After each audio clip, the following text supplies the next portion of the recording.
ശർക്കരയിലേക്ക് നമ്മൾ ഇട്ട് കൊടുത്തിട്ടുണ്ട്.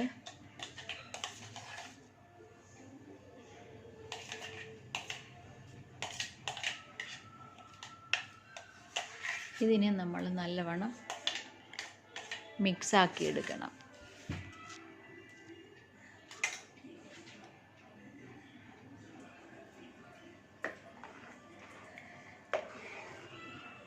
ശർക്കരയും ഈ നെല്ലിക്കായും നല്ലവണ്ണം യോജിപ്പിച്ചെടുക്കുക.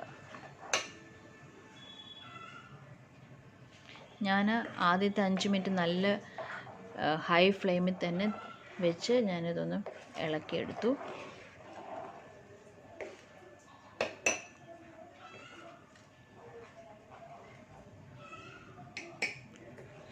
ഇപ്പോൾ തന്നെ ഒരു ബ്രൗൺ കളർ ആയിട്ടുണ്ട്. ഇത് നമ്മൾ ഇളക്കിക്കൊണ്ടേ ഇരിക്കുക.